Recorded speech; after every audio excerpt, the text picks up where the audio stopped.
Ok, bien, entonces buenas noches para todos. Como les acabo de ir, soy Andrés Rojas, el director de la comunidad de SharePoint. Me place darles el día de hoy el webcast titulado Creando una intranet con SharePoint 2010. Un saludo muy especial para nuestros participantes, en especial a Fabián y más, compañero MVP de SharePoint. Bueno, la idea es que con este webcast vamos a revisar un poquito temas de arquitectura para lo que es la configuración básica de un SharePoint después de la instalación.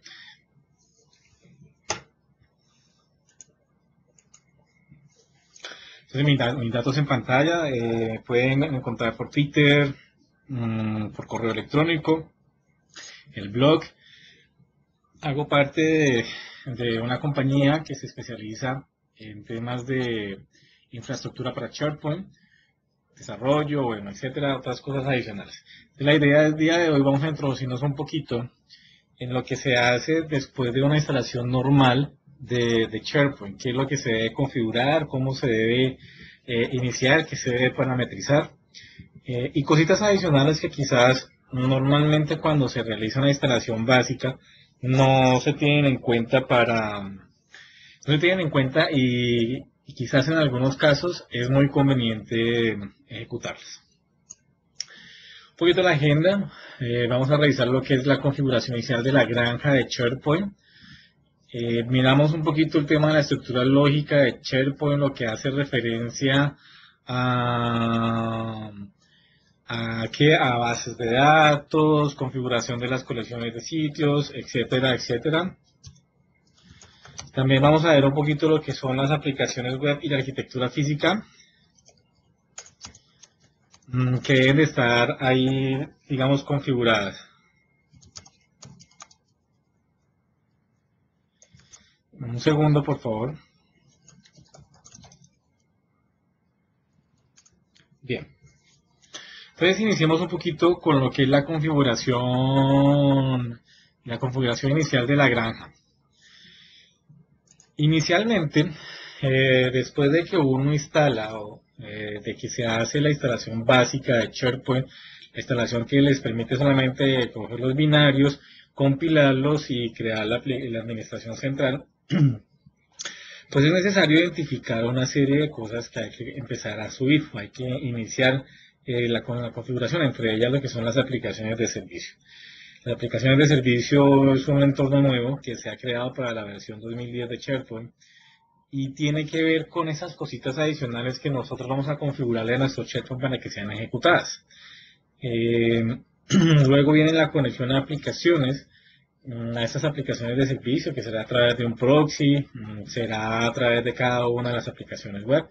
Y miraremos un poquito el tema de las cuentas administradas. No mucha gente le presta atención a esto último, lo que son las cuentas administradas, y vamos a ver lo importante que es para SharePoint, bueno, para el funcionamiento normal de la granja, el tema de esas aplicaciones, de esas cuentas administradas. Fíjense aquí, algo relacionado con la ejecución del Wizard. El Wizard es digamos, un servicio que se ejecuta una vez SharePoint ya está instalado y compilado. Pero el tema es que muchas veces ese Wizard no es tan, digamos, tan viable ejecutarlo, debido a que hace una sola configuración por todas las cosas. Es decir, en el momento que yo ejecute un Wizard, que lo vamos a ver ahorita en la demo, el Wizard me va a dejar configurado todas las aplicaciones de servicio con un mismo usuario. Casi siempre no se recomienda que se haga esta particularización, sobre todo en ambientes de producción. Podemos hacerlo en un ambiente de pruebas o en un training o para un ambiente de desarrollo normal, pero ya para un ambiente de producción lo que normalmente uno utiliza es una configuración personalizada para cada una de las granjas que se va a tener de SharePoint. Entonces, ahí vamos a tomar la decisión si lo ejecutamos o no lo ejecutamos, pero ya va a depender más de en qué ambiente nos estamos moviendo.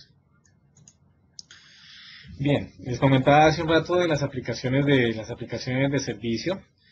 Eh, Esas aplicaciones de servicio anteriormente eran conocidas como el Shared Service Provider, que era lo que trabajaba la versión 2007 de SharePoint. Estas aplicaciones de servicio hacen uso de funcionalidades específicas de SharePoint. Tal es el caso del entorno de búsqueda. Podemos generar una búsqueda a nivel empresarial, es decir, la búsqueda que me va a permitir identificar personas, buscar a través del contenido de SharePoint, utilizar en este caso algo que se llama el Fast Search o la integración con la metadata con sistemas adicionales que me pueden hacer un filtro adecuado de los resultados de la búsqueda. Una de las aplicaciones de servicio también más utilizadas, sobre todo cuando se van a hacer uso de desarrollos, es el servicio de conectividad de negocio, es decir, el Business Connectivity Service. Es una aplicación de servicio que habría que habilitar para poder hacer uso de ese entorno de desarrollo.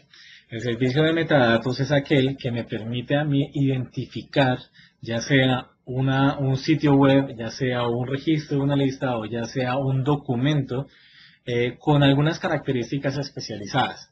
Yo puedo a través del servicio de metadata hacer una ubicación geográficamente de cada una de mis sitios de oficina o de mis branch, de lo que yo tenga, ya sea a nivel ciudades o a nivel país, que ustedes estén trabajando directamente en cada una, pues digamos que estén trabajando y que requieran hacer la identificación de cada uno de esos documentos por ese tipo, ya sea geográficamente. El servicio de perfiles de usuario es aquel que me permite a mí identificar aquellas características que tiene cada uno de los usuarios de SharePoint. Tengan en cuenta que estas aplicaciones de servicio, las que les estoy nombrando, están ya en la versión de servidor, no en la versión Foundation. En la versión Foundation solamente habrá una o dos que nos hacen relación a estos servicios extendidos que trae SharePoint. Otra aplicación de servicio que podemos trabajar es Excel Services, podemos trabajar Visual Services, Performance Point, podemos trabajar Word Automation, lo que son los temas estadísticos. Bueno, habrá una serie de aplicaciones de servicio que ya trabajan dependiendo de la versión de SharePoint que ustedes estén utilizando. Las aplicaciones web, cada una, yo le puedo identificar o le puedo seleccionar qué aplicaciones de servicio pueden utilizar. Es decir, yo puedo generar un grupo de aplicaciones de servicio que se llame Custom, que me va a identificar específicamente qué aplicaciones de servicio yo voy a utilizar. O la default, que significa que a esa aplicación web que yo creé, que no estoy utilizando, le voy a asignar todas las aplicaciones de servicio que estén en el grupo por default. ¿Bien? Entonces, dependiendo de esa asociación que yo esté trabajando a través de los proxies, como se denota acá a través de los proxies. Entonces, haciendo uso de esos proxies de aplicaciones de servicio, yo puedo identificar dónde pegar cada una de estas aplicaciones de servicio, a qué aplicación web le voy a asignar esas aplicaciones de servicio. Un poquito de arquitectura, vamos a remitirnos un poquito a un comparativo de lo que es la versión 2007 con la versión 2010. Respecto a la arquitectura de las aplicaciones de servicio, en la versión 2007, como les comentaba hace un momento, todo se manejaba a través de los Shared Service Provider. Los Shared Service Provider, con su traducción al español, a los proveedores de servicios compartidos que yo podría crear en la versión 2007. Aquí ya en la versión 2010, ya ese Shared Service Provider como tal desaparece. Ya se toma un entorno de una arquitectura de aplicaciones de servicio, como les comentaba. Entonces ya yo puedo seleccionar qué aplicaciones van a correr en cada aplicación web, qué servicio es el que yo voy a utilizar en cada aplicación web. Adicionalmente, ya entramos a utilizar lo que se llama el Windows Communication Framework, que viene como tal dentro de toda la gama de framework de .NET. un poquito el tema de extensibilidad, es decir, que yo pueda trabajar un poquito más de las cosas de lo que venía trabajando con la versión 2007. ¿Ok? Entramos un poquito a lo que es la configuración y la administración. En 2007 existía como tal una aplicación web que hosteaba la administración del Share Service Provider. Bien, al tener la aplicación web del Share Service Provider, pues entonces era una aplicación web más adicional, era otra base, eran más bases de datos adicionales. Bueno, claro está que con la versión 2010 también, pero eran cositas más adicionales que teníamos que tener en cuenta para el tema de soporte. En la versión 2010 ya todo está integrado en la administración central. Directamente yo puedo subir los servicios y después de subir los servicios yo puedo crear las aplicaciones de servicio. Obviamente cada aplicación de servicio está, digamos, tiene una relación uno a uno con bases de datos. En algunas ocasiones son 3 bases de datos que se crean por cada una de las aplicaciones, 2 bases de datos, pero eso depende del rol que va a ejecutar ese servicio que yo necesito que trabaje. ¿Ok? ¿Puedo tener una administración de monitoreo remoto? Sí, porque, digamos, pues ya tengo las bases de datos, puedo conectarme a través de la página web de la administración central. En la versión 2007 tendría que haberle dado a través del firewall permisos a ese puerto o debía haber configurado adecuadamente esa aplicación web para poderla verificar. El tema sería también que tocaba tener un administrador para esa aplicación web específicamente. Aquí ya con los administradores de la granja como tal podemos hacer la administración de estas aplicaciones. También a través de PowerShell podemos crearlas, podemos monitorearlas, podemos borrarlas, podemos identificarlas. Entonces ya es un cambio un poquito radical de lo que se venía trabajando con la versión 2007.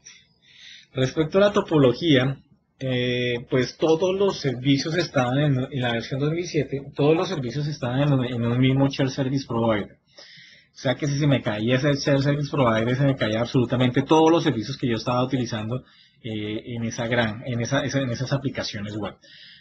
Bueno, también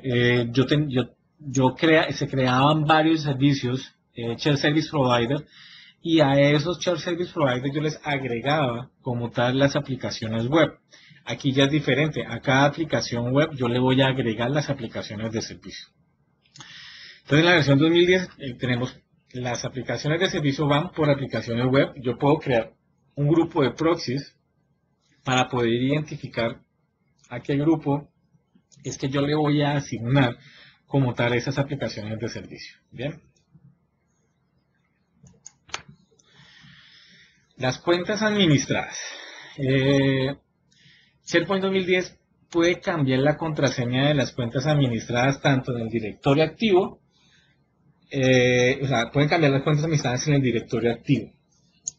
A la vez, es capaz de ejecutar el proceso de actualización de la configuración de la granja. Recuerden que en la versión 2007, cuando yo modificaba el password o la contraseña de una cuenta que tenía que ver con la administración de la granja, era prácticamente un format C2 puntos.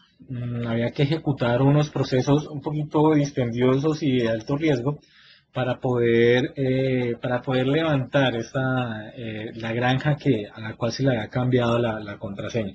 Muchas veces era más fácil devolvernos el password anterior de esa cuenta que hacer los pasos para levantar la granja como tal.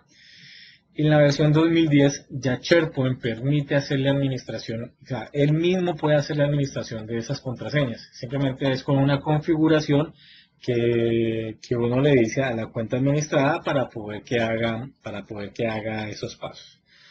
Las cuentas hay que registrarlas. Y pues por cada cuenta que yo vaya a registrar, pues simplemente lo que le digo, selecciono o no, si le voy a permitir a SharePoint hacer el cambio de esas contraseñas. Para hacer ese cambio de contraseñas, cada cuenta que yo estoy creando ahí debe tener su correspondiente cuenta de correo electrónico. ¿Por qué? Porque en el momento que se ejecute el cambio de contraseña va a llegar un correo electrónico informando del cambio de las contraseñas. ¿Ok? Entonces es importante tener en cuenta lo que se va a empezar a manejar también. Bien, veamos un poquito un demo acá. Voy a compartir un segundo.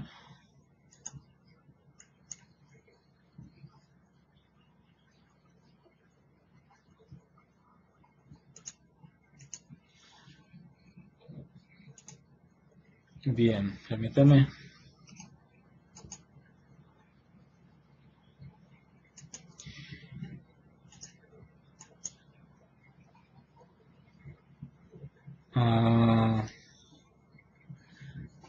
Bien,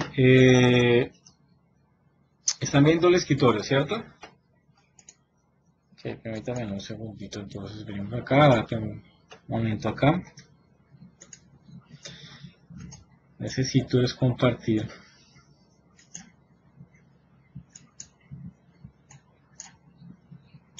Ahora sí. Ok, entonces lo que vamos a ver ahorita es un servidor donde está instalado SharePoint ya previamente. Lo primero que vamos a ver es, si ustedes le dicen, una vez terminen la instalación de SharePoint, que no ejecute el wizard, cómo poder lanzarlo nuevamente para poder que automáticamente me configure los servicios. Entonces, estando en la administración central de SharePoint, que es esta, que es la única aplicación web que la compilación de SharePoint genera, estando aquí, entonces, en la parte izquierda vemos algo que se llama Configuration Wizard. Si ustedes le dan clic ahí, él va a él me va a sacar un menú donde me dice la configuración de la granja. Si quiero ejecutar el wizard, el configuration wizard, pues simplemente lo que hago es decirle clic aquí. De nuevo les digo, esto no es recomendado para ambientes de producción, es muy recomendado para ambientes de prueba, de desarrollo o para dictar una clase o un entrenamiento, que es algo que es rápido y automáticamente nos va a configurar todo. Entonces, el configuration wizard, ¿qué tiene? Nos muestra iniciar el wizard o realmente cancelarlo. Casi siempre, cuando se está en producción, pues se le da a cancelar. Esta es la pantalla que les sale a ustedes en el momento que termine de hacer la configuración de SharePoint después de la instalación. Entonces, si ustedes le dan cancelar, él les va a devolver a la administración central. Pero, si le dicen, vamos a iniciar el wizard, él va a sacarles la pantalla que sigue. Entonces les va a decir qué servicios va a subir, qué usuario es el que va a utilizar y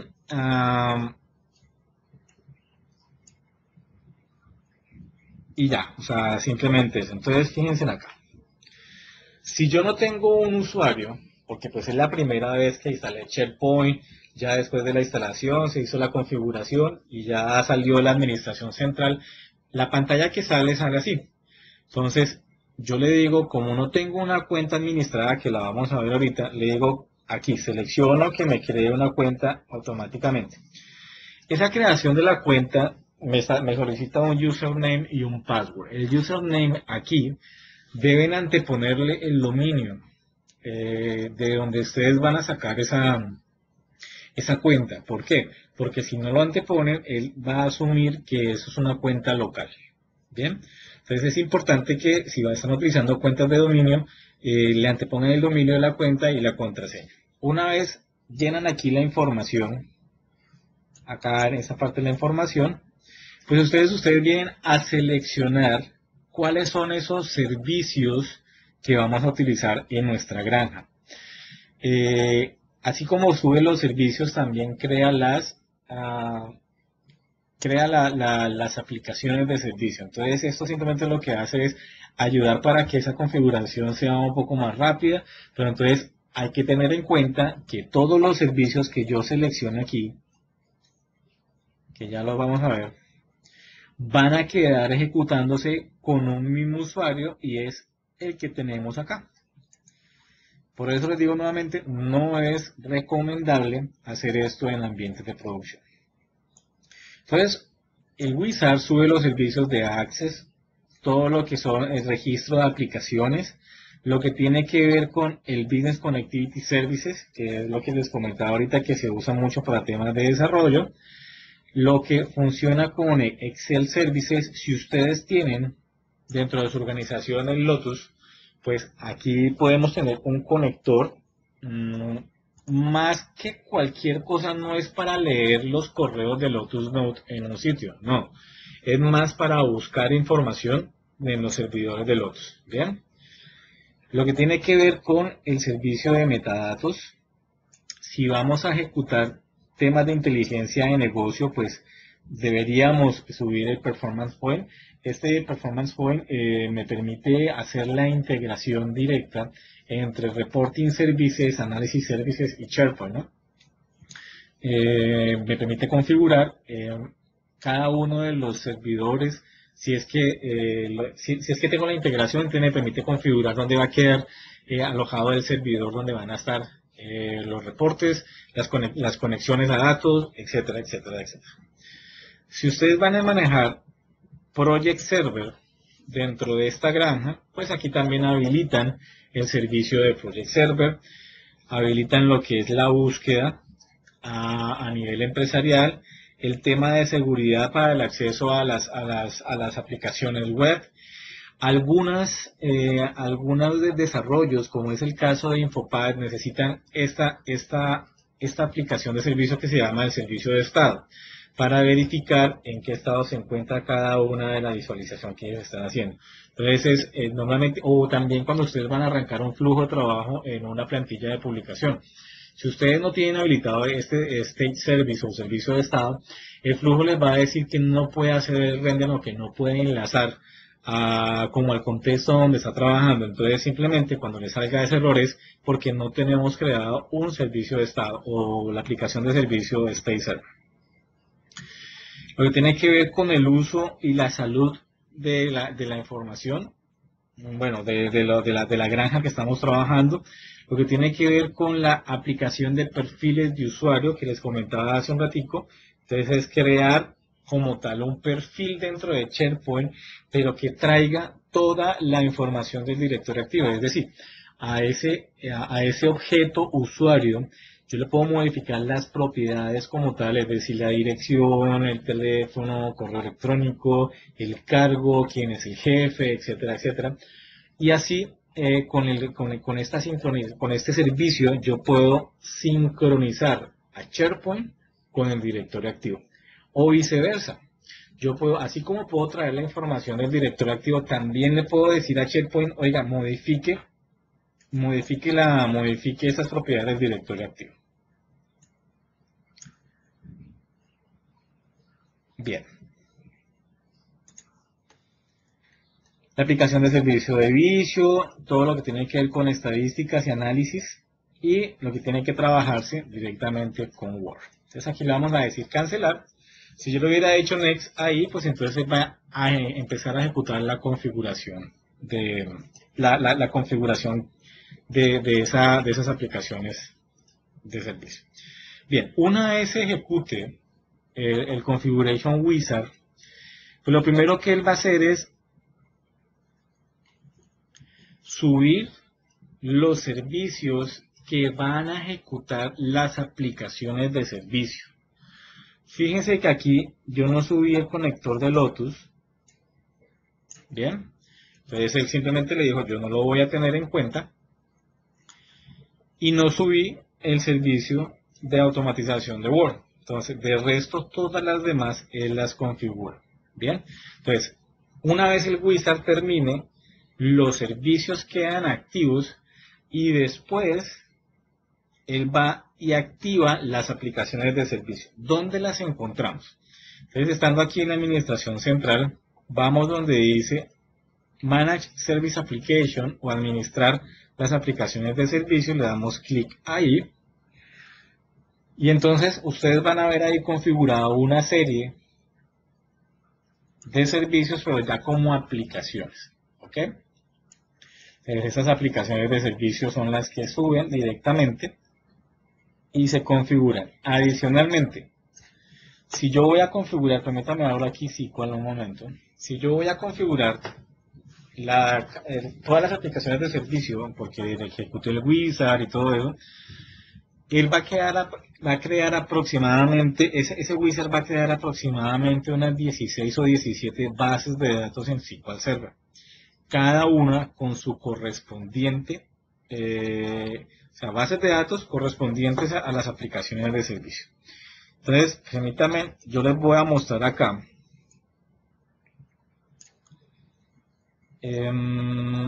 Supongamos, vamos a verificar las de perfiles de usuario.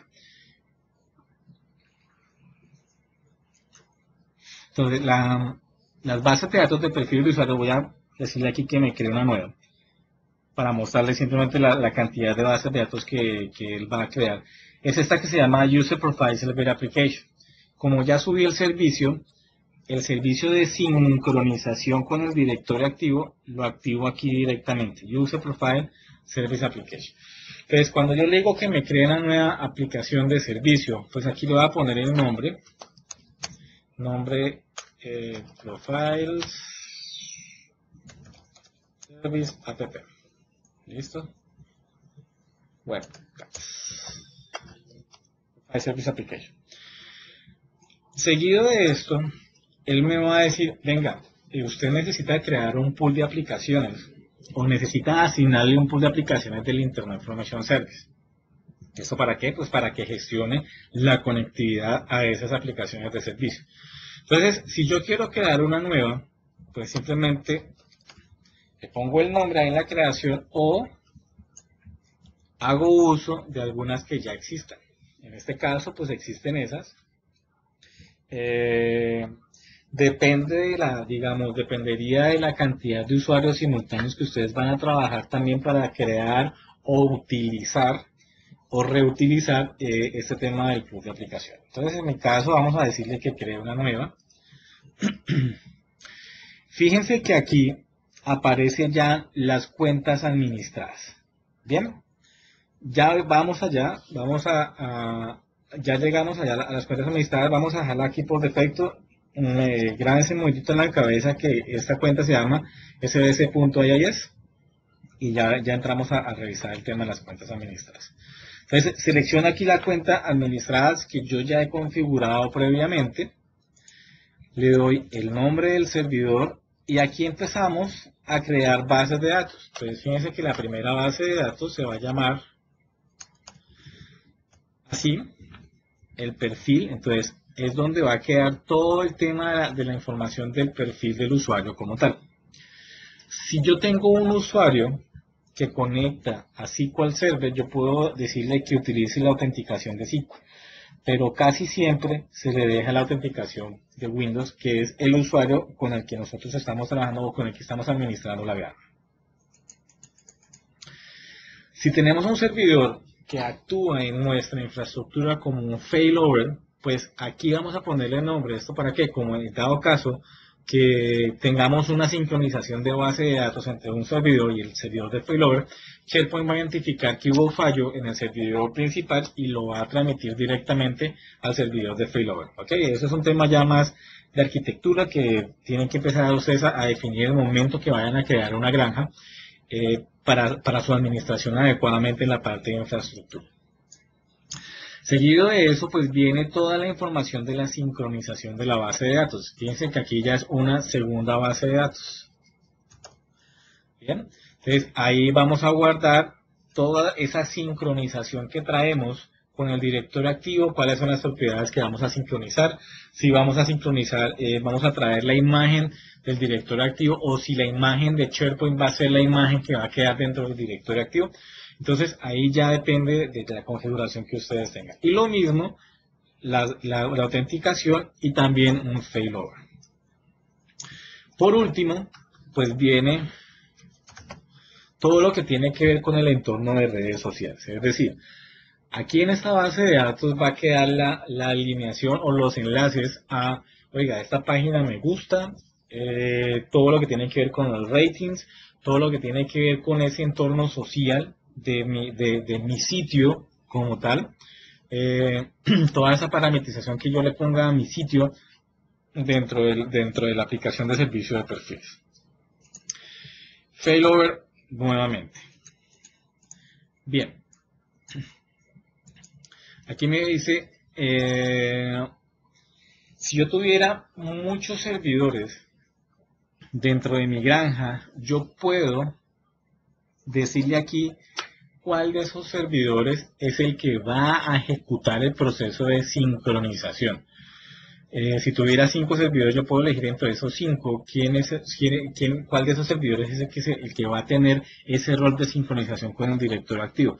¿Eso para qué se hace? Como para verificar dentro de toda la granja cuál de los servidores es el que tiene menos carga y ponerlo a trabajar para este tema de la sincronización. Bien, después de eso, pues vamos a tener un sitio para mi sitio, para my site, es decir, puedo tener una colección de sitios exclusivamente donde se van a crear todos los sitios de las personas que van a trabajar dentro del entorno de red social. Acuérdense que SharePoint puede hacer uso de toda su aplicación de servicio de entorno social para generar una red social dentro de la organización.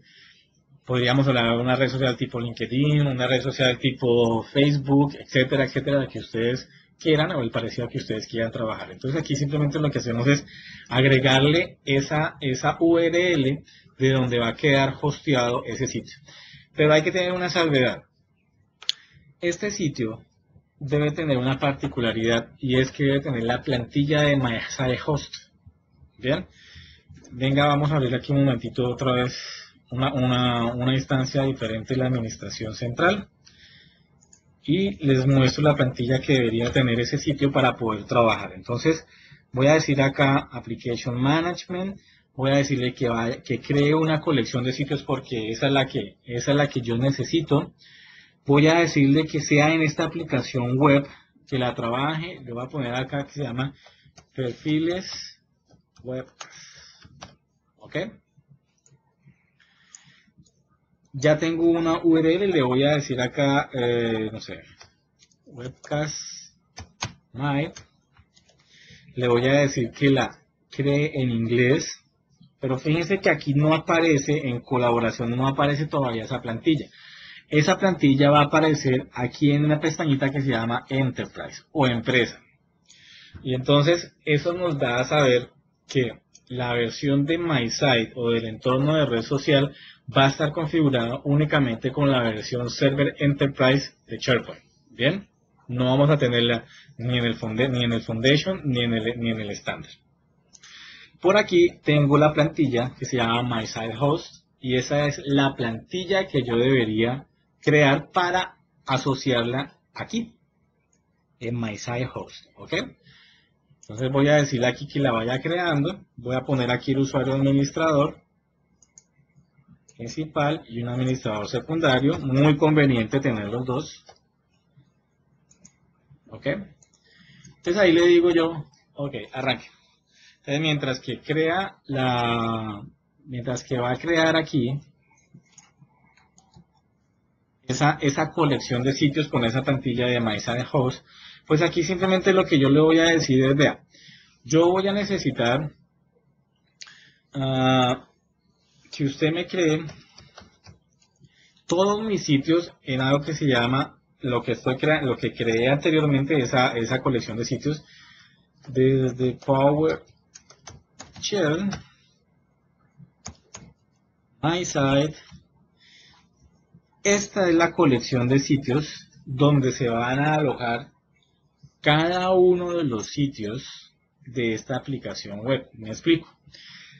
Si tenemos 5 personas dentro de la organización y creamos la aplicación de servicio de perfiles y cada una de esas personas dijo yo quiero crear MySite, entonces MySite va a quedar alojada, el MySite de cada uno de esos usuarios va a quedar dentro de esta colección de sitios.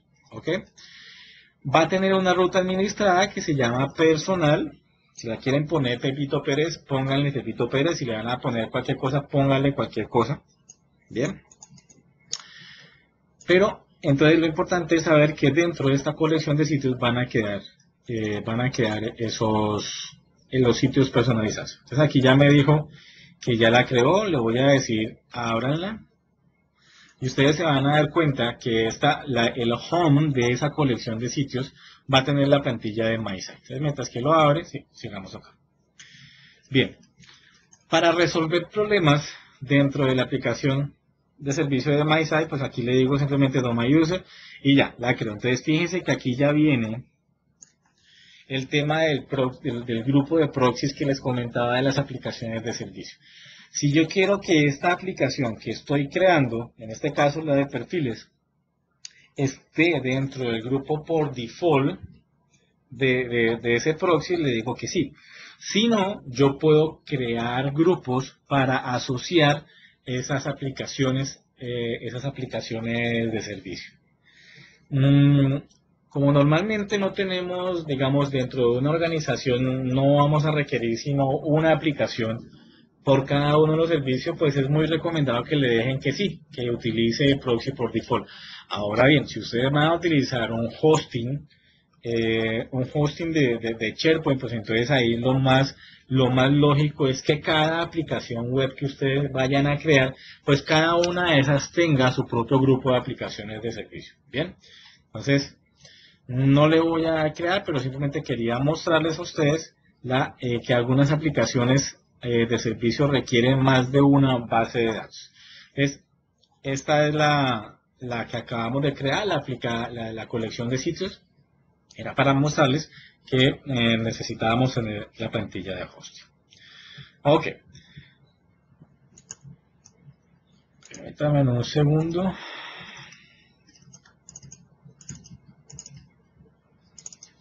Bien.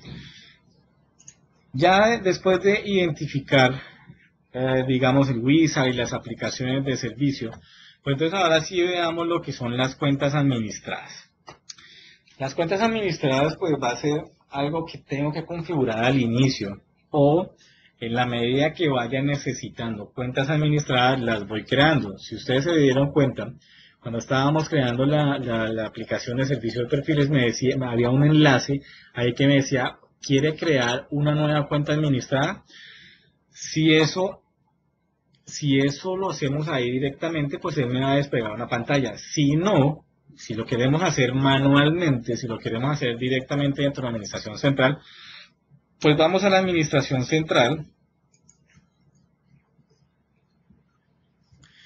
y le decimos aquí en la parte de seguridad, clic, y por acá aparece configuración de las cuentas administradas. Bien, entonces le digo clic acá, me va a sacar las cuentas administradas que yo tengo en este momento, pero si quiero modificarlas, yo le puedo decir edítela acá, me va a sacar la pantalla de modificación de esa cuenta. Fíjense aquí el tema de cambiar la contraseña de las cuentas administradas. Aquí ya en la versión 2010 ya es un poquito más fácil manejar el tema del cambio de contraseña que en la versión 2007. Entonces, si yo quiero cambiar la contraseña de esa cuenta administrada porque, pues lógicamente esta cuenta de dominio no la voy a poner dentro de la política de cambio de contraseña de la empresa, ¿no? Lógico, eso no hay que hacerlo porque normalmente son cada 30 días, cada 45 días y cada 45 días, venga, ¿será que ya le cambié la contraseña a esto? No sé qué, no. Es preferible dejar las cuentas de SharePoint como cuentas de servicio donde no aplique el cambio de la política de contraseñas. Eso más bien lo hago yo directamente. Entonces, si quiero cambiar el password de esta cuenta ya configurada, pues le digo, voy a cambiar el password y le puedo poner uno que ya exista o puedo poner uno a mi entera confianza, a mi entera voluntad, o dos, le digo que genere un nuevo password automáticamente. SharePoint permite también poner una política de cambio de contraseña a estas cuentas administradas y es aquí. Cada cuánto quiero cambiarlo, él me va a mandar unos avisos, oiga, unos días antes que la cuenta va a expirar, no sé qué, si sé cuándo, mire, hágalo mensualmente, hágalo semanalmente, o cada primer día, o cada primer sábado, o cada primer domingo de cada mes. Bueno, ya ustedes dependen, de ustedes depende como esas políticas de administración. No hay un estándar, el estándar lo ponen cada uno de ustedes de estas políticas de administración. Entonces, cuando ustedes cambian o configuran esto, pues entonces el checkpoint va a ser muy inteligente y les va a hacer la habilitación de esos cambios pertinentes. Entonces, fíjense que acá me dice que esta cuenta, fíjense lo relevante que es tener el control de los cambios de las contraseñas de estos usuarios. Más si estamos usando este usuario que tenemos aquí. Este usuario es el que está configurado en todos los application pools de SharePoint.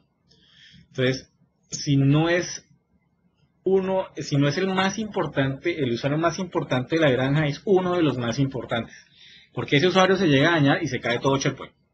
Ese usuario llega a vencer y se cayó SharePoint. A ese usuario le llegan a cambiar la contraseña desde el directorio activo sin hacer los pasos pertinentes a través de PowerShell en SharePoint, se cae SharePoint.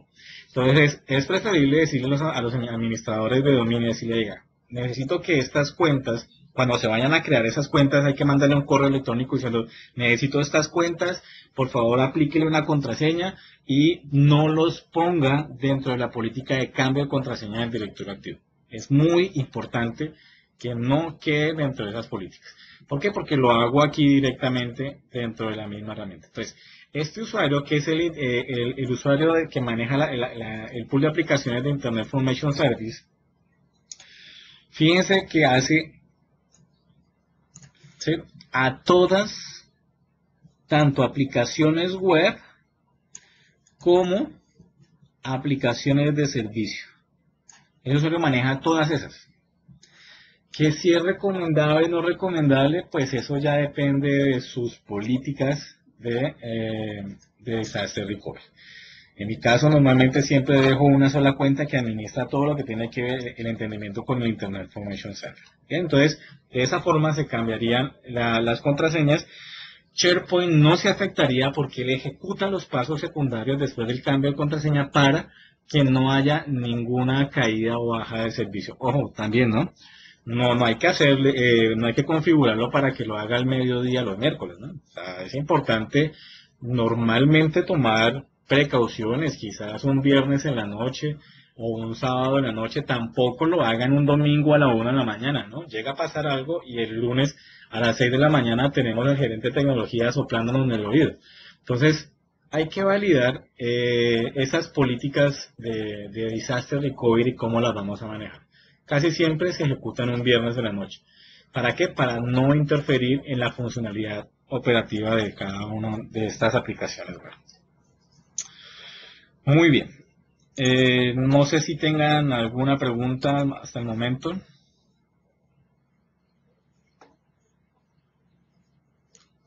Ok.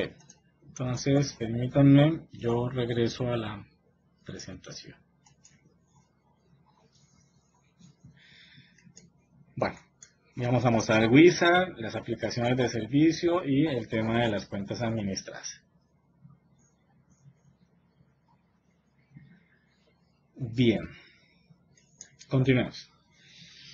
Ya entrando un poquito a lo que es la configuración de la estructura lógica de SharePoint, pues vamos a identificar cómo se pueden manejar la estructura de colecciones de sitio y las bases de datos de contenido. Como primera instancia, sabemos que dentro de una aplicación web yo puedo trabajar algo que se llama las rutas administradas. Las rutas administradas, bueno, ya lo vamos a ver ahorita más adelante. Las rutas administradas es como una carpeta o un conjunto donde yo puedo agregar muchas colecciones de sitios. ¿Bien? Es como si fuera una extensión del root de la aplicación web. Entonces, dentro de la aplicación web, que es el entorno general que tenemos acá, pues podemos crear, no necesariamente tenemos, podemos crear si así lo ameritan, digamos, nuestra estructura. Podemos crear rutas administradas. Dentro de las rutas administradas, si queremos, por eso aquí se pone transversal, pues entonces creamos lo que son las colecciones de sitio. Y cada colección de sitio tiene un home o un sitio de nivel superior. Por eso aquí está el home de nivel superior, siempre va a estar en la posición, digamos, inicial.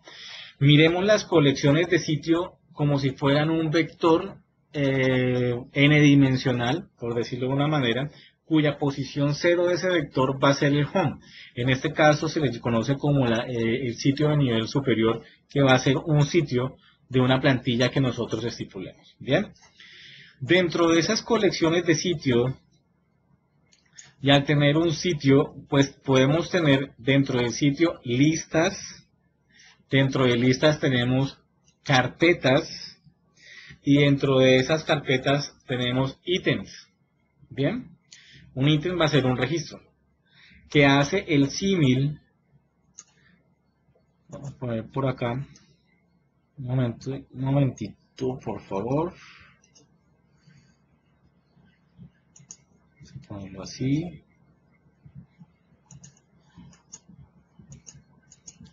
De esta manera. Entonces, la lista es una, digamos, el símil sería su biblioteca, o biblioteca de documentos. Las carpetas, tanto en la lista como en las carpetas de las bibliotecas de documentos van a ser igual carpetas, ¿bien? Y el ítem, el registro, va a tener el símil como si fuera un documento. En la parte de desarrollo, o sea, listas la vamos a entender para listas y para bibliotecas. ¿Ok? No va a haber una separación de ese modelo de objetos para tener el control de cada uno de esos objetos. ¿Ok? Entonces, si ustedes se dan cuenta aquí, pues tenemos como tal lo que es la base de datos de contenido. Bien, la base de datos de contenido es la que va a tener almacenado todo lo que esté dentro de la aplicación web, siempre y cuando yo no le diga caso contrario. Es decir, más adelante vamos a ver que yo puedo tener una base de datos por colección de sitio. ¿Es eficiente? Sí, es muy eficiente. ¿Por qué? Porque yo voy a tener una base de datos exclusivamente para una colección de sitios y no voy a compartir toda la información con todas las colecciones de sitios como es el ejemplo que se está mostrando en este momento ahí en la pantalla. ¿Para qué se hace eso? Por el tema de disaster recovery. Es más fácil recuperar una base de datos de una colección de sitio que no una base de datos de 200 o 300 colecciones de sitio. ¿Bien? Entonces pero bueno, eso dependerá también del servidor de SQL Server que ustedes tengan configurado. Bien, teniendo ya, digamos, configurada mi colección de sitio, si alguien va a hacer un requerimiento de esa página o de ese home o de esa posición 0 o de ese nivel superior, pues vamos a ver el proceso, cómo se identifica desde la solicitud hasta que responde el servicio de Internet Information Server. Entonces, ¿qué es lo primero que se hace? Pues se abre el navegador, ya sea el sabor que ustedes quieran tener, Internet Explorer, Mozilla, Google Chrome, Firefox, bueno, etcétera, etcétera, etcétera. Se hace el requerimiento. Luego ese requerimiento viaja a través de los DNS. En este caso estamos trabajando una intranet. Bien, la intranet va a viajar, el requerimiento va a viajar a la infraestructura de DNS que tenemos dentro de nuestra intranet, dentro de nuestra LAN. Es decir, normalmente en el directorio activo. Ese DNS, si está bien configurado, él me va a decir, oiga, sí, yo lo conozco a usted y la IP es esta. Sí, su número de identificación dentro de la LAN va a ser este, en este caso 192.168.040. Una vez se resuelva, pues se envía el requerimiento, ¿sí?, a nivel del protocolo HTTP, que está aquí, por el puerto 80, si es que tenemos configurado que este señor que está acá va por el puerto 80, pues no se le ha puesto nada diferente aquí al ladito, como para identificar que sea otro puerto, entonces va a viajar por el puerto 80. Entonces se hace el requerimiento y adicionalmente dentro de ese paquete TCP/IP se envía el host header, que es el host header como el identificador de esa aplicación web. Bien, como si fuera la cédula, como si fuera la huella digital. Entonces, al enviarse ese identificador, ¿quién recibe la petición? El Internet Information Server. El Internet Information Server se la pasa a SharePoint. Bien, SharePoint dice, sí, yo creo tenerla dentro de algo y ese algo es la base de datos de contenido. Bien, entonces, al tener la base de datos de contenido, entonces SharePoint se va a comunicar con SQL Server. SQL Server le va a decir, sí señor, yo la tengo en esta base de datos de contenido. Perdón, SharePoint le va a decir, oiga, a SQL Server, necesito que me envíe este pedacito de información que está en tal base de datos de contenido. Eso se lo dice SharePoint. SQL Server es muy inteligente y dice, perfecto, aquí está el pedacito que usted necesita y automáticamente se lo envía al requerimiento. Entonces, ese es todo el proceso que necesita desde una petición que se hace a un sitio hasta que llega la información de la página. Bien, aquí llega toda la información. Bueno, la información de la página puede ser los webparts que tengo configurado, todo el tema de diseño gráfico, parametrizaciones que yo tenga, el tema de permisos de usuario, etcétera, etcétera, etcétera. Bien, si lo estamos haciendo a través de un NLD, funciona exactamente igual con una salvedad. Que aquí, permítanme un segundo,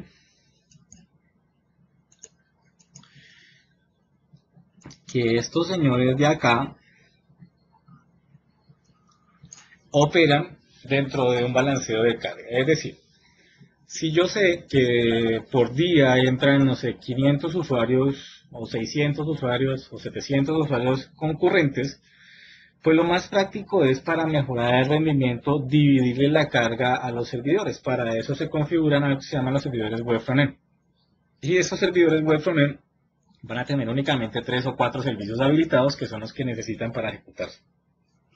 Entonces, si llega el requerimiento, pues hace el mismo proceso que vimos en el slide anterior, pero con la salvedad de que aquí puede responder o este señor, pero no los dos al mismo tiempo. Si yo tuviera más servidores, si tuviera 3 o 4 servidores, pues va a ser, el rendimiento se va a ampliar en la medida que tenga más servidores. Si tengo 2, 3, 4 servidores, pues entonces va a ser uno sobre la cantidad de servidores lo que va a recibir, lo que van a recibir de peticiones cada uno de estos servidores. Va al DNS, el DNS identifica, luego, luego llega la petición al IIS, el IIS se la pasa a SharePoint, SharePoint identifica la base de datos y se la pide a SQL Server y entonces viene toda la transaccionalidad. Por eso es que se recomienda que archivos mayores de cierto tamaño, SharePoint no tiene limitado a 50 megas, tengan otra estructura, otra infraestructura diferente, una arquitectura muy diferente a la que se usa normalmente, que es de base de datos.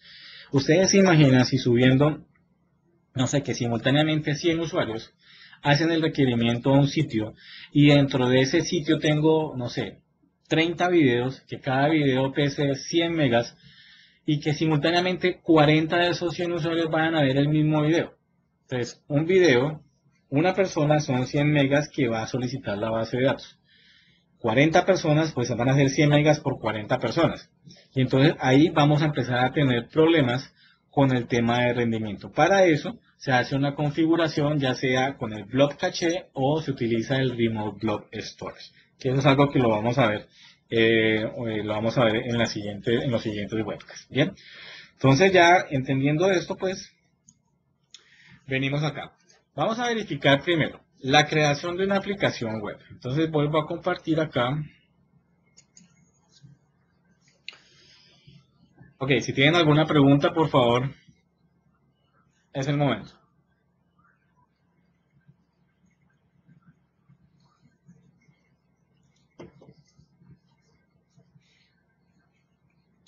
Bien, continuemos.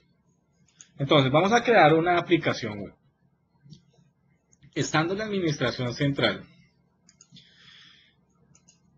y mirando acá el espacio que tengamos en SQL, aquí tengo un reguero de bases de datos. Miremos el espacio en el disco duro, a ver si tenemos el espacio suficiente, si no vamos a empezar a tener problemas, etcétera, etcétera. Yo puedo crear una aplicación web de dos formas. Uno, a través de la administración central, o dos, puedo crearla directamente a través de PowerShell. Veamos la más fácil. Para crearla directamente desde la aplicación central, de la administración central, yo llego a la administración central, no se asusten por el rojito. El rojito es simplemente un aviso que me está diciendo que más o menos en 5, 4, 3, 2, 1 se va a explotar la granja. No, mentiras, hay que revisar esos ítems que lo vemos casi hacia el final del webcast. Vengo aquí donde dice Application Management y en la parte de arriba tengo el menú para la administración de las aplicaciones web. Entonces, antes de crear una aplicación web, fíjense, ¿se acuerdan que por allá en dos slides anteriores me decía algo que se llamaba el host header? Pues ese host header no es nada más que un entendimiento en el servidor DNS, es decir, un registro en el servidor DNS. Entonces, lo primero que tenemos que hacer es, vamos a crear un registro en nuestro servidor DNS. Entonces, le venimos acá, herramientas administrativas, le decimos, abramos el DNS. El DNS tiene el dominio, en este caso se llama desarrollo TSI. Por acá existe, vamos a crear uno así sencillito. Cuando son granjas de desarrollo, granjas de pruebas, se recomienda que utilice un registro CNAME, ¿sí? Un registro NALES. Pero cuando ya son granjas en producción, que normalmente vamos a tener información hacia internet o vamos a tener el ambiente de producción interno dentro de la empresa, casi siempre se solicitan que sea un registro host, un registro que no tenga un alias. En este caso, voy a crear un registro CNAME, bueno, un registro host es un registro A. Vamos a crear un alias y vamos a llamarlo, no sé, bueno, digamos que este webcast lo estamos haciendo desde los Estados Unidos, estamos en Dallas en este momento con Fabián, con Gerardo, amigos que están presentes en el webcast, tomando el SharePoint Ignite. Entonces vamos a hacer referencia, no sé, Dallas SharePoint Ignite. ¿Listo? Ese va a ser mi SharePoint 2013, Ignite. Este va a ser mi alias, va a ser mi host header. Pero como es un alias, tengo que hacerle referencia a qué servidor le va a pegar este alias. Entonces aquí le voy a decir browse. Entramos acá, decimos forward. Buscamos el dominio. Y ahí en el dominio vamos a buscar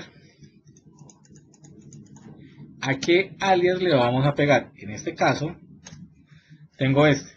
¿Por qué a ese? Porque voy en este momento este servidor que ustedes están viendo tiene una tarjeta interna, que es esta, que es la LAN de ese servidor, y tiene una tarjeta que pega a internet. Entonces, pero los dos me resuelven tanto interno como externo. Entonces le voy a decir que utilice el externo para que quede configurado, que permita las actualizaciones del DNS, si es que lo voy a hacer por allá a través de otro sistema, bueno, etcétera, etcétera, etcétera. Entonces, tengo el host header que va a estar referenciado al servidor que va a hostear eso.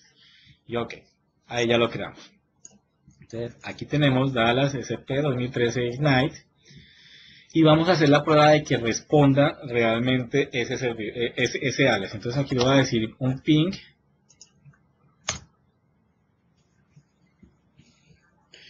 Efectivamente, ahí me responde, pero como estoy dentro del servidor, me va a responder siempre la IP de la LAN. ¿Ok?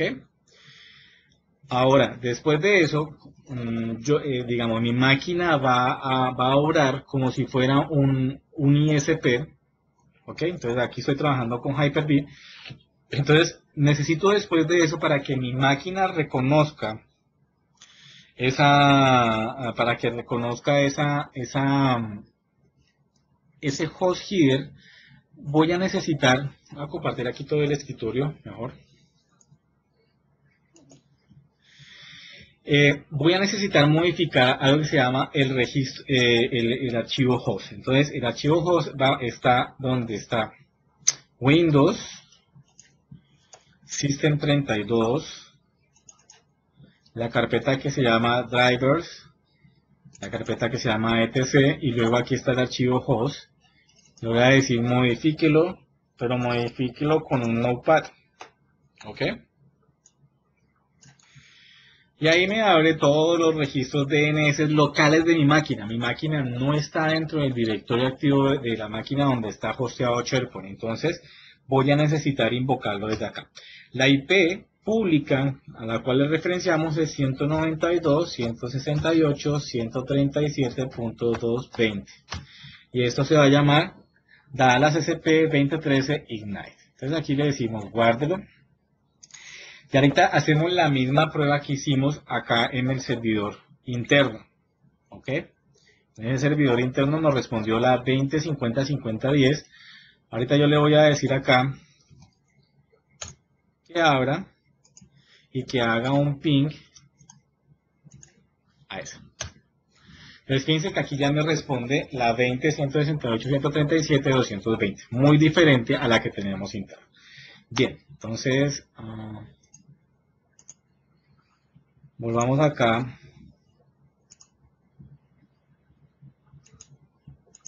Solamente haré un remove. Listo. Ok. Pues ya tenemos ese host header. Ahora vamos a crear, es el primer paso, ¿no? Si queremos utilizar todo por el puerto 80. Si no, pues simplemente SharePoint lo que va a hacer es, oiga, necesito crear una aplicación por el puerto 20.000. Si el puerto no está utilizado por nada internamente, pues lo va a crear. Pero entonces hay otro inconveniente ahí que es temas de infraestructura de seguridad. Tendremos que decirle a los señores de infraestructura de seguridad, oiga, habilíteme en el puerto 20.000 para que salga esta aplicación web. Y la primera pregunta que le van a decir a uno es, ¿y cómo por qué se lo voy a habilitar? No, es que mire que esto no, empiezan a sacarle a uno cualquier excusa para no hacerlo. Entonces, para evitarse cualquier inconveniente, acuérdense que el protocolo HTTP funciona por el puerto 80 y el HTTPS funciona por el 443. Entonces, manejando ese mismo estándar. Bien, entonces volviendo a la administración central, en el menú Application Management, en el menú Web Application, vamos a decirle clic donde dice Manage Web Application. Entonces, ahí es donde vamos a crear las aplicaciones web. Fíjense que aquí tengo muchas aplicaciones web por el puerto 80. 27.000 para Andrés Rojas siempre va a ser la administración central. Cualquier implementación que ustedes vean en alguna empresa que tenga el puerto 27.000 va a ser instalación de Andrés Rojas. ¿Okay?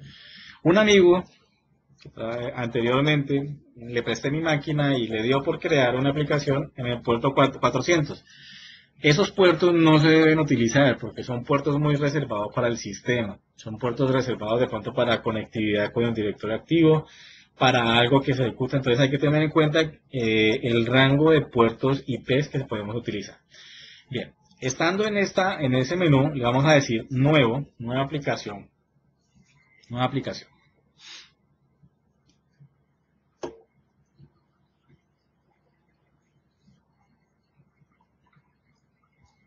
Bien.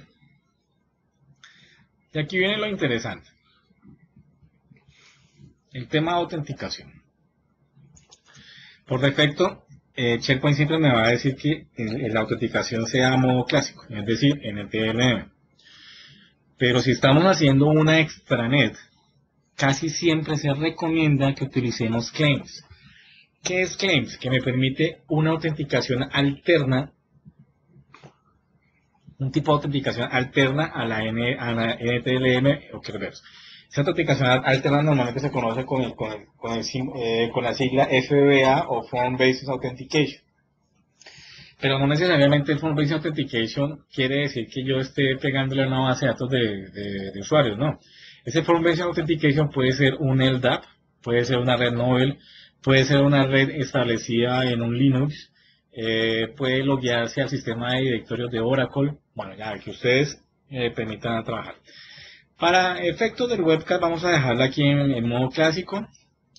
Vamos a decirle que utilice el puerto 80, el HTTP, y aquí en el host header es donde yo le pongo ese DNS que acabo de crear. Con ese DNS, y si ustedes se dieron cuenta de la cantidad de aplicaciones web que yo tengo por el puerto 80, el protocolo o el fragmento del paquete TCP/IP, lo primero que van a ponerle es, listo, yo tengo la IP que es tal, pero necesito es identificar este nombre. Si yo no pusiera esto y dejara solamente el puerto, digamos, si lo dejara así de esta forma, él va a asumir por defecto que es el nombre del servidor. Y entonces si vuelvo a crear otra aplicación web con el mismo puerto y no le pongo un host header, me va a decir qué pena, pero ya existe este puerto. Entonces, por eso es que es importante siempre manejar el tema de los host headers. En la parte de aquí abajo pues tenemos la ruta, donde va a quedar en la ruta de la carpeta física del servidor, donde va a quedar la aplicación web. Si tuviéramos servidores web frontend en NLB, cada vez que yo hago esto, creación de una aplicación web, en cada servidor web frontend se va a quedar esa carpeta. Para eso para hostear las aplicaciones web. Es muy diferente de un application server.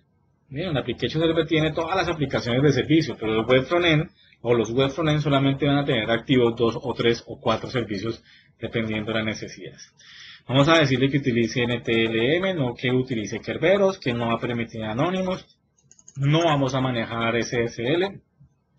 Entonces, esta va a ser la URL con la cual vamos a invocar esta aplicación.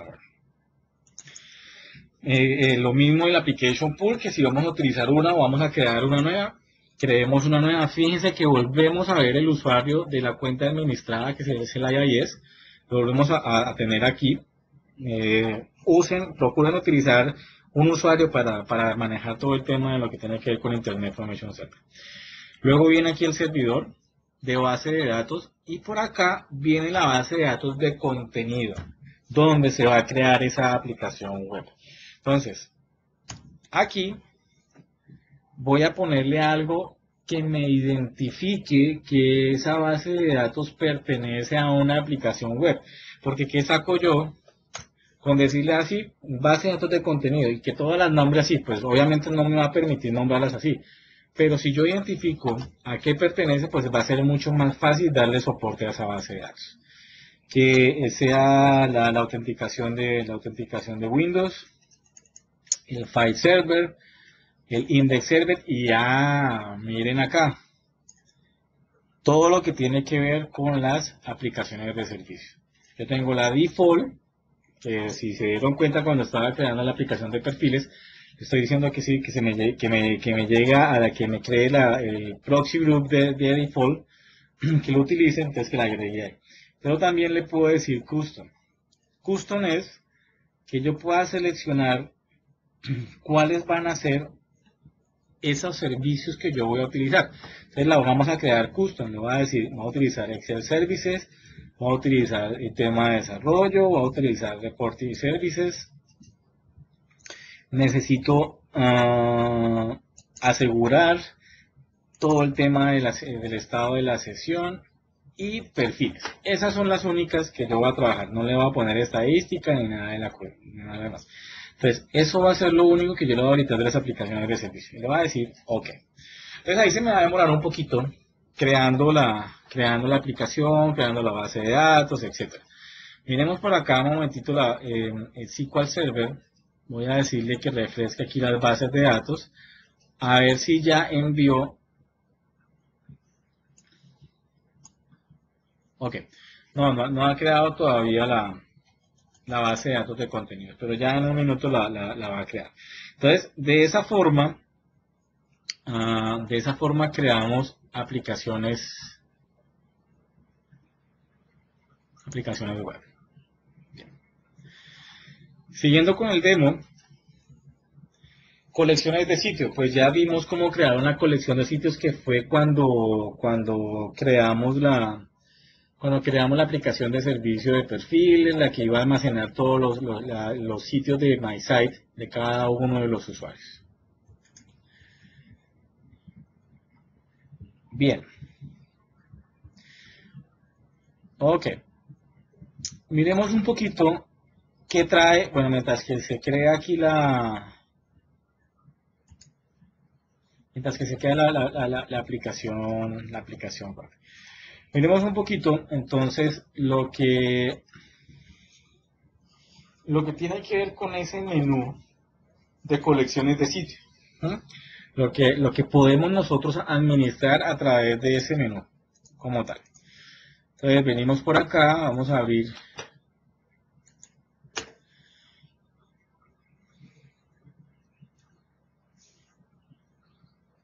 Vamos a abrir otra pestaña de navegador. Pues queda un poquito lento porque está ejecutando pues el proceso de la creación y eso. Bien, de pronto por aquí no va a ser lo más eficiente, mirémoslo más bien compartiéndolo desde aquí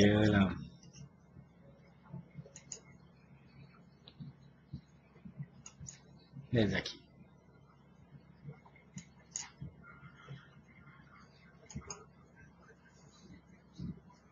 Ok.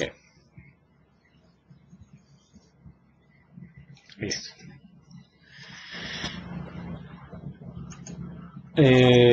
Bien, ¿pueden ver la administración central en este momento o están viendo la página de la comunidad?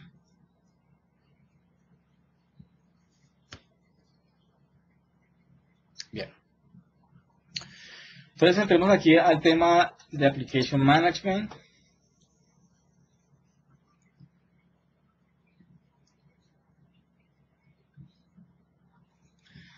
Bueno, sí se puso un poquito lento el servidor en la creación.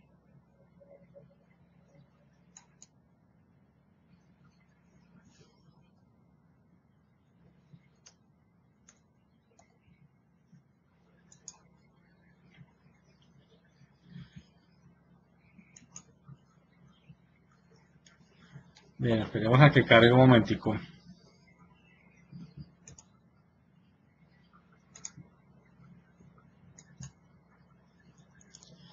Para aquí esto, vamos a volverla a lanzar.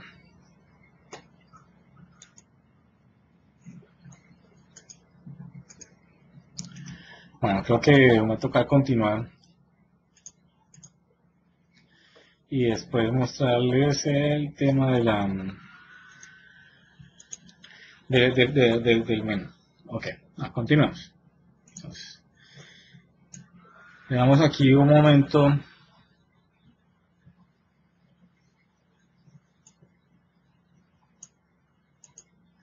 A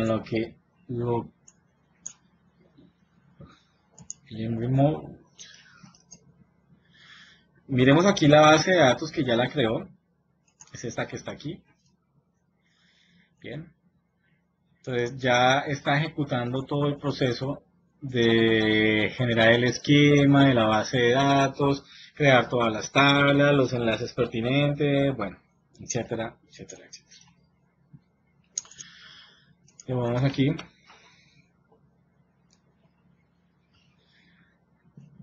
Continuemos acá. Bien. Hay otra cosa importante, es los usuarios que son dueños de lo que son la colección de sitio, de lo que, o sea, los usuarios administradores de cada una de estas, digamos, aplicaciones web o colecciones de sitio que estamos trabajando. Entonces, vamos a ver cómo modificarlos. ¿Cómo modificarlos? Entonces, bien, este era el menú que quería mostrarles. Entonces, aquí tenemos toda la administración de las colecciones de sitio, tenemos la creación de colecciones de sitio, borrar una colección de sitios, configurar el uso y el borrado automático de las colecciones de sitios, lo que son las plantillas para manejar cuotas por cada una de ellas, si vamos a bloquear o no vamos a bloquear, y aquí es donde vamos a trabajar el tema de los dueños de esa colección de sitios. Entonces, si le damos clic acá, él nos va a abrir esos dos administradores que nosotros creamos en el momento de crear la colección de sitios. Fíjense aquí, administrador de la granja y administrador de sitios. Si queremos darle potestad a una persona para que sea dueña y señora de esa aplicación, de esa aplicación web, pues entonces aquí es donde vamos a modificar los administradores. Bien.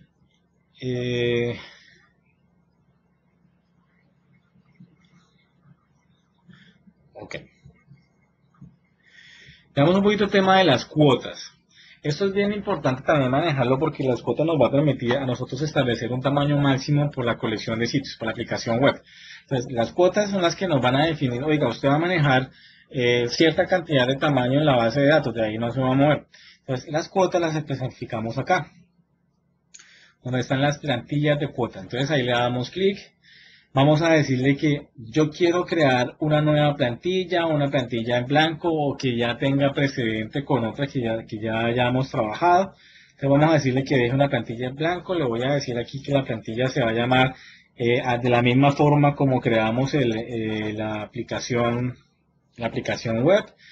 Vamos a permitir unos límites de almacenamiento, un uso máximo de almacenamiento que en este caso vamos a decirle que sea, no sé, 1000 megas, o sea, 1 gigita, y que nos empiece a enviar correo electrónico cuando llegue a los 990 megas, ¿no? Como para identificar que se está llenando. Si dentro de esa aplicación web yo voy a manejar algo que se llama los desarrollos sandbox o soluciones sandbox, que son soluciones a nivel de cliente, pues entonces cada una de esas soluciones me va a acaparar una cantidad máxima de puntos, se le llaman puntos a la capacidad que va a utilizar cada una de esas aplicaciones sandbox. Entonces yo le puedo decir, mire, el límite máximo para manejar aquí van a ser 200, pero también que me envíe un correo electrónico cuando esté llegando a los 180 puntos como máximo. Entonces eso va a ser una plantilla que yo voy a utilizar o que voy a dejar o que voy a configurar ahí en SharePoint para que si yo quiero limitar a 1 giga cada una de las aplicaciones web, cada una de las colecciones de sitios la pueda trabajar. Entonces ahí ya la creamos, le decimos OK y ya quedó como tal la plantilla. Ahora bien, voy a crear algo que se llama el bloqueo de esas colecciones de sitios. Que cuando llegue a esa plantilla, a ese máximo de plantilla, pues me bloquee la información y no me permita crecer más de ahí, dependiendo de las acciones que yo vaya a trabajar. Entonces, ese bloqueo lo configuro aquí donde dice configurar cuotas y bloqueo. La colección de sitios que voy a trabajar, permítanme a ver si ya terminó la creación. Sí, ya terminó la creación de la aplicación web. Entonces voy a compartir acá un momentico la que estábamos creando.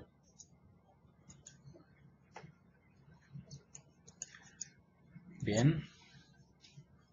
Entonces fíjense que ahí ya les muestro a ustedes en pantalla que ya terminó de crear la aplicación web Dallas SP 2013 Ignite.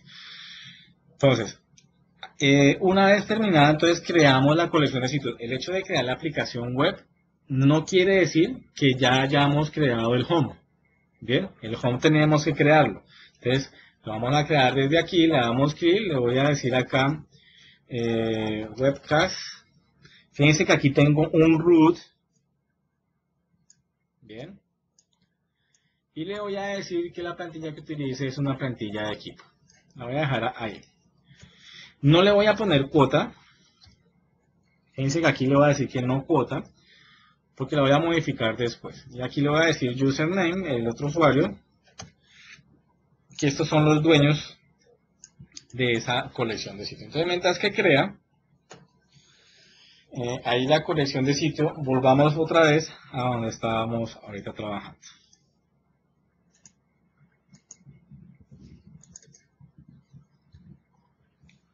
Ok.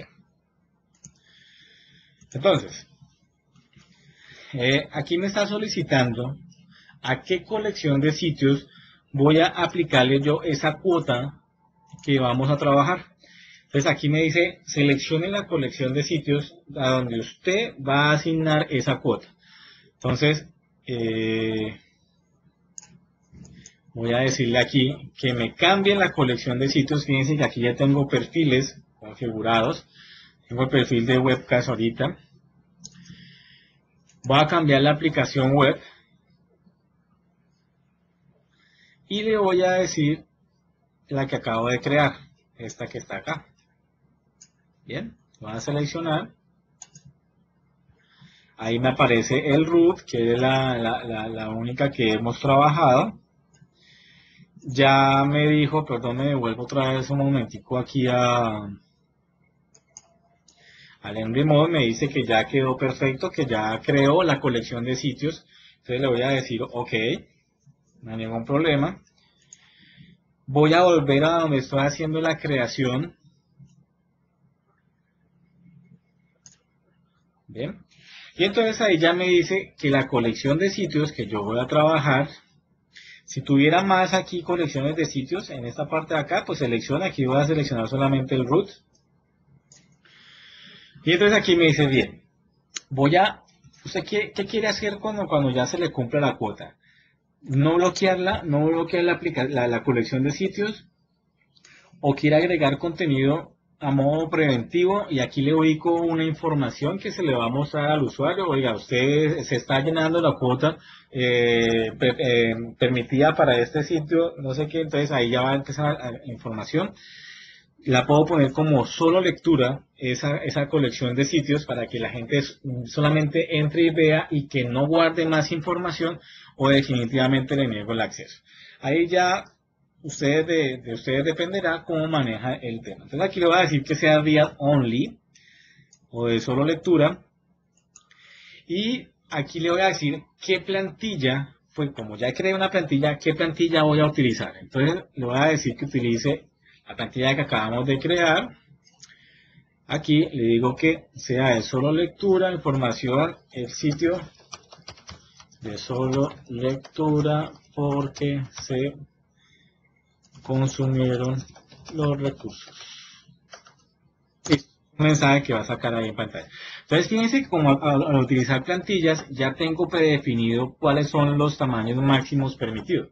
Y entonces simplemente lo que le estoy diciendo es como cuando yo creé la colección de sitios no le asigné cuota, entonces ahora sí la voy a asignar, la estoy modificando esa colección de sitios con esta plantilla y le digo ok. Entonces ya esa colección de sitios ya me va a quedar limitada solamente al valor de 1 giga como tal. Bien, sigamos. Para acá vamos a agilizar un poquito. Se está yendo el tiempo. Desde manejamos la cuota, el bloqueo. Ok, miremos estas dos últimas para terminar este demo. Y es que yo le puedo permitir a los usuarios que ellos mismos creen subsitios dentro de una colección de sitios. ¿Dónde lo hago? Volviendo aquí a Administración Central, Application Management, donde dice Configure Self-Service Site Creation. Entonces aquí le doy clic y le digo simplemente, venga, a esta aplicación web que estamos trabajando, actívela. Bien. Y si quiero hacer un poquito, o sea, eso normalmente no se debería hacer porque entonces aquí cualquier persona puede crear sitios, ¿no? O sea, cualquier usuario puede crear un sitio, pero aquí la idea es que el administrador haga esa creación. Pero por efectos del webcast vamos a activarla, pero también debería configurarle que requiera un contacto secundario, es decir, alguien que apruebe realmente esa creación de sitio. Entonces, así de esta forma se configura para que cada uno de los usuarios pueda trabajar o pueda crear directamente sitios dentro de la colección de sitios. Venimos por acá otra vez a Application Management y verificamos también otra cosita que es la configuración o confirmar el uso y la eliminación de aplicaciones web, que lo hacemos aquí en esta partecita acá, Application Management, Configure Site Use and Deletion. Si le damos clic ahí, significa que yo puedo borrar aplicaciones web si es que en el tiempo no se han usado, es decir, nadie ha entrado a un sitio, nadie ha subido un documento, la tenemos ahí configurada y lo que nos está haciendo es llenándonos de espacio innecesario. Entonces SharePoint automáticamente puede borrar puede borrar estas aplicaciones web. Entonces aquí simplemente lo que decimos es, oiga, envíenme una notificación, ¿cierto?, al dueño cuando el sitio tenga, o no sé, 30 días después de la creación y que no ha sido usado. Bien, esto es para verificar que realmente se creó la aplicación web y que están utilizando la información. Entonces, después de los 30 días sigan enviando información de que no se ha utilizado esa aplicación web.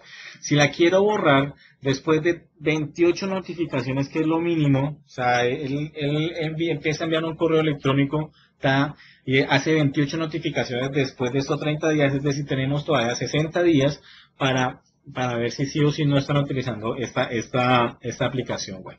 Después de 28 notificaciones, si realmente nadie entró, entonces simplemente le decimos a SharePoint, bórralo. ¿Listo? Y así se hace la configuración. Es un mantenimiento que nosotros como administradores deberíamos realizar, ejecutar, porque muchas veces no tenemos en general el concepto de todo lo que se ha creado dentro de nuestra granja. ¿Bien? Entonces, es un puntico importante. Bien, volvamos acá. Veamos un poquito el tema de la separación. Ya vamos a agilizar un poquito, se nos está yendo un poquito el tiempo.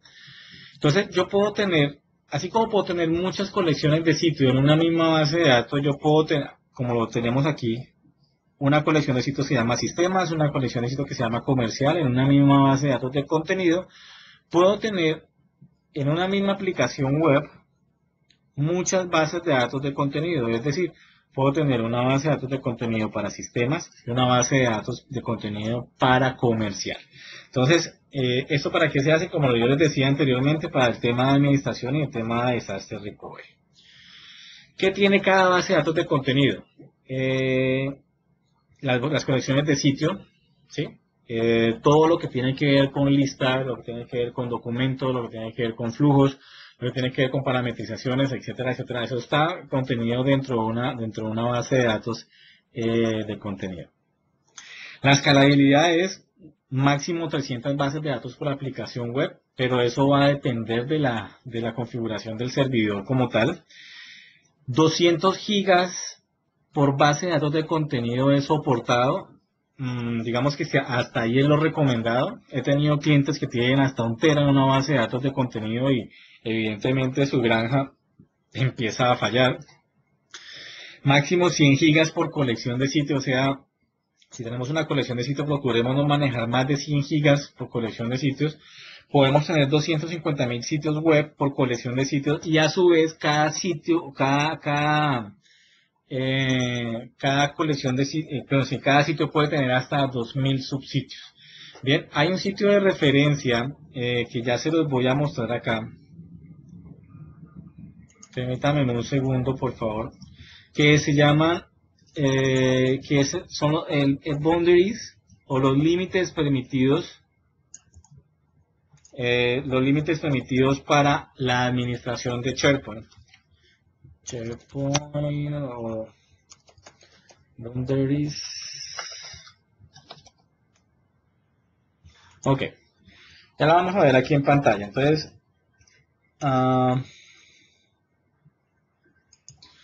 esta es la URL, la tienen ustedes aquí en pantalla. Entonces, ese PageNet que ustedes tienen aquí, lo que les va a presentar a ustedes es como las capacidades máximas que puede soportar un SharePoint, una configuración de SharePoint adecuadamente.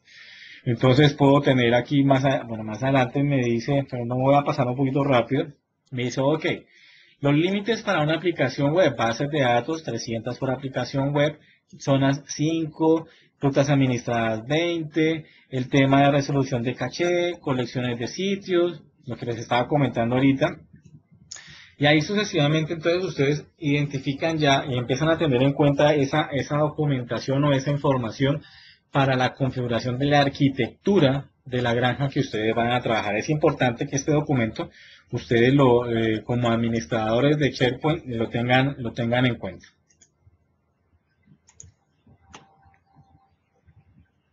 Ok. Ok, para poder trabajar, digamos, miremos estos tres dimitos así rápido.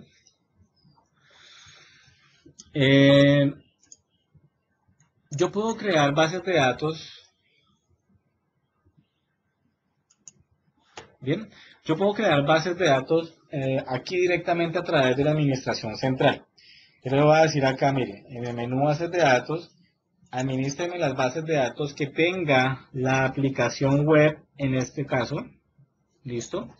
Le voy a decir aquí que me agregue una nueva base de datos. Al agregarla, pues le va a poner directamente allá en el servidor. Voy a decirle aquí que sea la 2 en el servidor, que tenga la aplicación web esta. Failover, le voy a decir aquí que solamente vaya a alojar una colección de sitios, nada más, porque la va a crear exclusivamente para manejar una colección de sitios. Entonces aquí le voy a decir aceptar. El proceso lo que va a hacer es invocar a SQL Server, crea la base de datos y la asocia directamente a la aplicación web. Entonces, mientras que se ejecuta ese proceso, voy a venir acá un momento.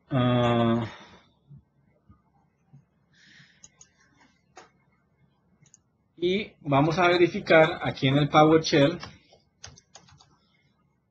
get help content database. Entonces con el get help content database él me va, el PowerShell lo que me va a hacer es me va a traer toda la información referente a bases de datos de contenido, ¿sí? Digamos que son los semlets que yo puedo, que SharePoint va a trabajar o que tiene identificado a trabajar para la base de datos de contenido. Entonces, si quisiera haberlo creado a través de PowerShell, le digo simplemente esta instrucción, new SP content database. Ahora bien, como ya se creó la base de datos de contenido, fíjense aquí está. Yo puedo crear también una colección de sitios o mover la colección de sitios actual, la que acabo de crear. Digamos, yo puedo mover el root que está aquí, porque aquí me está diciendo que tengo una colección de sitios y aquí no tengo ninguna. Yo puedo mover de esta base de datos a esta base de datos esa información. Pero ya tengo que hacerlo a nivel de a nivel de PowerShell. Entonces aquí vamos a decirle una instrucción que se llama get help move spsite menos example. Ese move spsite lo que va a hacer es decir, me mueva de una base de datos a otra base de datos. Y aquí lo tenemos. Entonces me está diciendo mueva esto a la base de datos actual. Entonces vamos a ejecutar esa instrucción. Le voy a decir aquí move spsite http. Le doy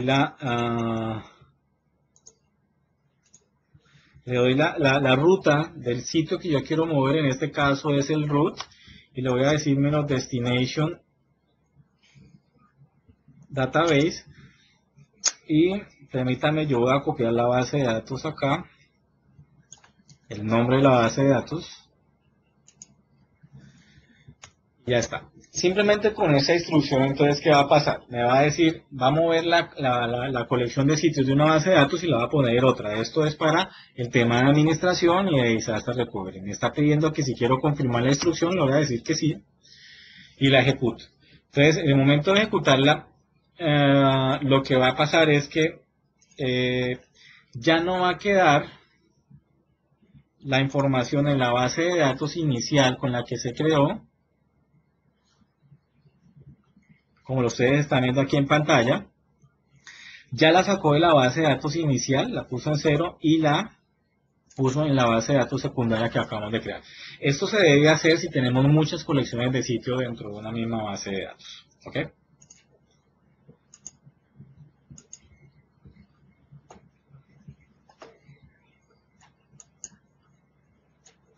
Bien, ya para terminar, veamos un poquito lo que es la arquitectura de las aplicaciones web y digamos los archivos más principales. Uno de los más principales se llama el web.config, que es un archivo basado en XML y se ubica dentro de la carpeta de cada aplicación web. Eso se crea cuando se está creando cada aplicación web. Es el archivo, digamos, el corazón, porque ahí se configura todo lo que yo voy a utilizar. Una de las secciones principales pues es el Save Control, que es donde va a quedar almacenado todos esos controles o DLLs que yo genere o desarrolle para hacer esta aplicación. El modo en que vamos a ejecutar cada una de esas páginas, si es que vamos a tener algún código que vamos a ejecutar dentro de esa página ASP. El Merge Action es el que me permite como hacer la sincronización entre archivos web.config de diferentes aplicaciones web para que estemos trabajando, digamos, modificaciones en uno y queden una vez activados en otro. Y ahí a través del web.config podemos utilizar lo que se llama el block caché, que era lo que yo les decía para el tema de archivos grandes. El SharePoint Root, pues es el Hi-Fi, que normalmente se le conoce así, es la ruta donde queda instalada toda la administración de SharePoint. Vamos a encontrar todas las carpetas de nivel superior y también vamos a encontrar la carpeta Templates, que es donde se guardan todas las plantillas de esos sitios o la definición de sitios que nosotros vayamos a utilizar. Bien. Entonces vamos a ver dónde queda, cuáles son los archivos web.config y el root donde queda configurado el SharePoint. Entonces vamos a abrir acá, que se llama localhost, perdón, en el disco local, el inetput, que es donde queda configurado el IIS, y por acá www.root es donde van a estar todos los sitios web. Especialmente los de SharePoint quedan configurados en algo que se llama WSS, Virtual Directories, y fíjense que aquí tengo todas las carpetas. Voy a abrir esta que se llama Dallas, y aquí encontramos el web.config. Permítame, yo le digo acá que muestre las extensiones. Listo, ahí está el web.config. Entonces vamos a darle doble clic para que lo abra. Se edita y ahí vamos a encontrar la estructura XML que trabaja este archivo. Particularmente quiero mostrarles lo que se llaman los Safe Control, que son las DLLs que nosotros trabajamos. Algunas veces, muy rara vez, cuando uno instala una solución de SharePoint no queda configurado la DLL ahí. Entonces simplemente lo que se hace es, voy a buscar aquí,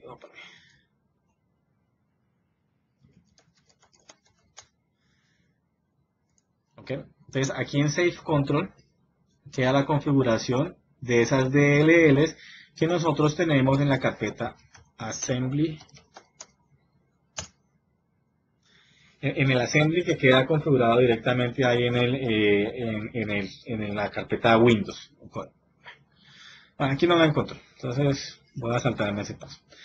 Tengan en cuenta que para modificar el web.config ustedes deben tener conocimiento de hacerlo así a nivel de archivo, porque puede provocar que se dañe la aplicación web. Si no tienen conocimiento suficiente, háganlo a través del IIS, que les permite a ustedes también hacer esa modificación directamente ahí. Bien.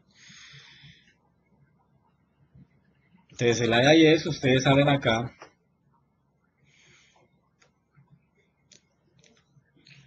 Los sitios, y por cada sitio, esa pantalla que ustedes se les ven aquí en la parte derecha, pues ahí ustedes van a poder modificar la de cada uno. Entonces vamos a seleccionar la que creamos y todo esto que ustedes ven aquí, cada una de estas cosas, pues tiene su injerencia en ese archivo web.config. Entonces es bueno tener conocimiento suficiente para eso. Vamos a ver ahorita la ruta, el root donde queda configurado SharePoint, y es aquí en Program Files, Common Files, Microsoft Share. En la parte de abajo, bien al final, aparece Web Server Extensions, y aquí está el 14. 14 significa la versión 2010 de SharePoint. 13 era la versión 2007 y ahora 15 va a ser la versión 2013. Aquí está, entonces esas son todas las carpetas que nosotros podemos trabajar. Obviamente recomendado no modificarlas mucho, si la van a modificar es porque conocen qué es lo que están modificando. Aquí están los logs, están las plantillas. En las plantillas pues tenemos las XML, los temas, los escenarios, imágenes, las características que son donde quedan configurados los desarrollos que uno hace a nivel propio. Bien, Entonces yo creo que con esto terminamos. No sé si ustedes tengan alguna pregunta al respecto. Pueden habilitar su micrófono si así lo desean para realizar la pregunta. Bien, muchas gracias por su tiempo. Realmente sé que es un poquito tarde, pero vale la pena continuar con este ciclo de conocimiento. Entonces, si tienen preguntas, por favor, es el momento.